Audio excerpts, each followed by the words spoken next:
शिक्षक भर्ती एक ऐसा मामला है जो लंबे समय से लटका हुआ है। एक तरफ जहां सरकार की तरफ से लगातार आश्वासन मिलते हैं, तो वहीं दूसरी तरफ न्यायालय की तरफ से लगातार इन अभ्यर्थियों को तारीखों पर तारीखें मिल रही हैं, जिस वजह से इन अभ्यर्थियों के बीच में बेहद ही नाराजगी है।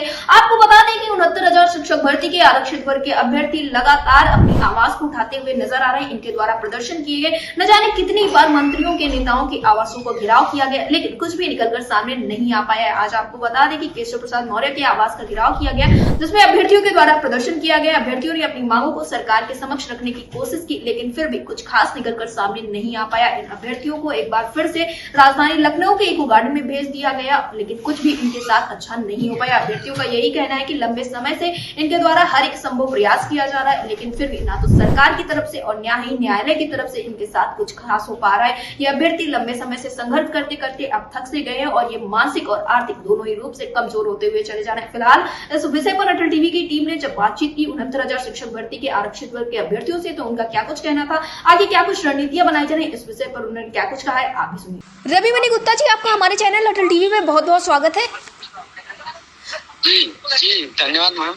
रविमणि जी, जैसा कि देखने को मिला कि 69,000 शिक्षक भर्ती के आरक्षित वर्ग के जो अभ्यर्थी हैं, उनके द्वारा एक बार फिर से धरना प्रदर्शन किया गया है, एक बार फिर से आवासों का घेराव किया गया है। क्या कुछ चीजें निकलकर सामने आई हैं? क्योंकि जो तस्वीरें निकलकर सामने आ रही है, उससे जो चीजें समझ में आ रही, लग रहा है कि काफी ज्यादा दर्दनाक चीजें हुई है, काफी ज्यादा अनियमितता बरती जा रही है। आप भी इस प्रदर्शन के दौरान मौजूद थे उस वक्त पर, क्या कुछ चीजें निकलकर सामने आ पाई है? जी मैम, हम प्रदर्शन के दौरान मौजूद थे और जो है कि हमने डिप्टी सीएम केशव प्रसाद मौर्य का आवास घेराव किया था, लेकिन वहाँ हम लोगों ने 10-15 मिनट से ऊपर जो है कि बैठा। उसके बाद पुलिस प्रशासन हम लोगों को उठाकर बसों में भरकर जो है कि इको गार्डन लेकर चली गई, लेकिन तब तक हम लोगों ने प्रोटेस्ट किया और तब तक जो है कि केशव प्रसाद मौर्य अपने आवास से बाहर हम लोगों से मिलने तक नहीं आए। बताइए, हम लोग बीजेपी के जन्मजात वोटर हैं, बताइए क्या कहा जा सकता है। यहाँ पर हम लोग जो है कि 22 डेट से हम लोगों की सुनवाई नहीं हो पा रही है लमसम मैडम। हाँ, और 1 साल से हम लोग पीड़ित हैं। और एक चीज और बताना चाहते हैं मैडम हम आपको,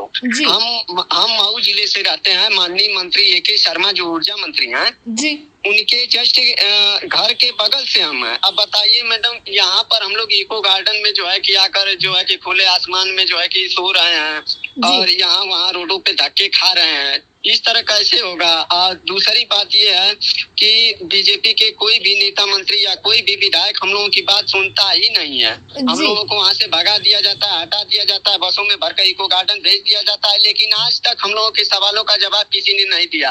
और मांग हम लोगों की सिर्फ यही है मैडम कि जो हम लोगों का कोर्ट में मैटर चल रहा है, सुप्रीम कोर्ट में, अब देखिए मैडम, क्या है कि सरकार जो है कि नियोक्ता है, रिस्पोंडेंट सरकार है, और जनरल के अभ्यर्थी जो हैं वो जो है कि सरकार को पार्टी बनाए हुए हैं। और हम लोग जो है कि डबल बेंच से जीते हुए अभ्यर्थी हैं, तो हम लोग तो जो है कि पीड़ित है नहीं। हम लोग डबल बेंच से जीत गए, हम लोगों को न्याय मिल गया। अब सरकार को जो है कि नियुक्ति पत्र देकर हम लोगों को नियुक्ति पत्र दे देना चाहिए था, लेकिन सरकार ने क्या किया कि उनके साथ मिली भगत करके जनरल के लोगों को सुप्रीम कोर्ट भिजवाया और सुप्रीम कोर्ट से लिस्ट को जो हम लोगों की 6800 की लिस्ट निकली हुई है, इस लिस्ट को वहां से माननीय जज साहब के द्वारा जो है कि चंद्रचूड़ जो जज साहब थे, इस पर उन्होंने स्टे प्रक्रिया दे दिया। और तब से हम बता रहे हैं आपको कि करीब 1 वर्ष हो गया, लेकिन आज तक हम लोगों की सुप्रीम कोर्ट में सुनवाई नहीं हो पा रही है। जबकि पीड़ित पक्ष इसमें जनरल के अभ्यर्थी हैं और जनरल के अभ्यर्थी और सरकार दो ही लोग हैं। सरकार नियुक्ता है, चूंकि वो लिस्ट हम लोगों की निकाली हुई है, तो सरकार को अपनी लिस्ट बचाने के लिए कोर्ट में जाना चाहिए। और दूसरी बात यह है कि जनरल के लोग जो पीड़ित हैं, उन लोगों को भी कोर्ट में जाकर सुनवाई करवानी चाहिए। लेकिन जनरल के लोग क्या है कि मौज से एकदम पढ़ा रहे हैं स्कूलों में, और हम लोग यहाँ तीसरी पार्टी हैं। हम लोग जबकि जीती हुई डबल बेंच से पार्टी हैं, हम लोग यहाँ रोडों पे धक्के खा रहे हैं, इको गार्डन में धकेले जा रहे हैं, खुले आसमान के नीचे सो रहे हैं। और 1 साल से करीब हम लोग धरना प्रोटेस्ट कर रहे हैं, लेकिन सरकार के कानों में जू तक नहीं रेंग रहा है। और हमारे योगी जी जो प्रदेश के मुखिया कहलाते हैं, पिछड़े दलितों के मसीहा कहलाते हैं, और हर जगह हर मंचों से, सार्वजनिक मंच से जो है दे रहे हैं मैडम। जी रवि जी, हाँ। जैसा कि आपने बताया कि आप लोग इस वक्त पर राजधानी लखनऊ के इको गार्डन में मौजूद हैं, लेकिन क्या इस दौरान आपकी किसी भी मंत्री नेता से मुलाकात हो पाई? जब आप लोगों ने इनकी आवास का घेराव किया तो वहां से क्या कोई पदाधिकारी या उनका कोई नुमाइंदा निकलकर सामने आया आप लोगों से बातचीत करने के लिए, या कोई जहमत उठाई गई उनकी तरफ से?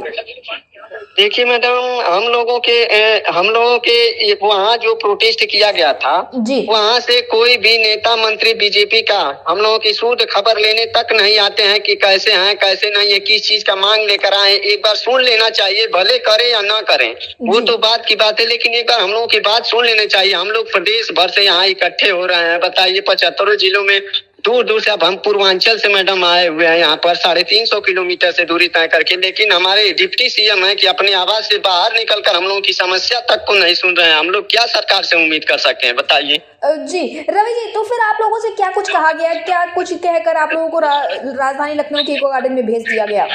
हम लोगों को कुछ नहीं कहा गया मैडम, सिर्फ पुलिस प्रशासन के द्वारा, एलआईयू अधिकारियों के द्वारा हम लोगों को बस जो है कि बसों में भरकर जो है कि इको गार्डन भेज दिया गया, और हम लोगों की मांग को जो है कि कहा गया कि हम ठीक है आपकी बात को वहां तक पहुंचाएंगे, जो भी खबर रहेगी हम आपको बताएंगे। इसके अलावा हम लोगों से कुछ भी नहीं कहा गया, और ना ही इस मैटर पे कोई मिलना चाहता है, ना कुछ बोलना चाहता है मैडम।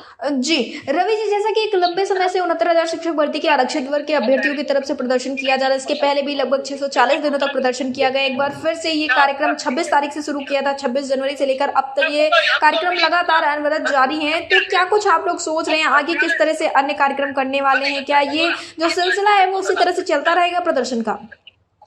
देखिए मैडम, अब प्रदर्शन का हम आपको बताएं कि कोर्ट में यहाँ तक कि हम लोगों का जो केस है वो भी अनलिस्टेड कर दिया गया है, लेकिन हम लोगों ने 18 तारीख को, पिछले 18 अगस्त को हम लोगों ने धरना प्रदर्शन किया था। उस पर भी सरकार की तरफ से कोई भी महाधिवक्ता जो है कि कोर्ट में केस को लिस्टेड कराने तक नहीं गया, लेकिन हम लोगों ने कोर्ट में केस को लिस्टेड कराया है, जो कि हम लोगों की सुनवाई हो सके संभवतः सोमवार के दिन लगे कोर्ट में। अब हम लोगों का प्रोटेस्ट लगातार जारी रहेगा इस इको गार्डन में, जब तक कि सरकार के वकील वहां खड़ा होकर कोर्ट में हम लोगों की तरफ से पैरवी नहीं करते हैं, तब तक हम लोग यहाँ से हिलने वाले नहीं हैं। जी रवि जी, अटल टीवी से जुड़ने के लिए धन्यवाद। जी मैडम।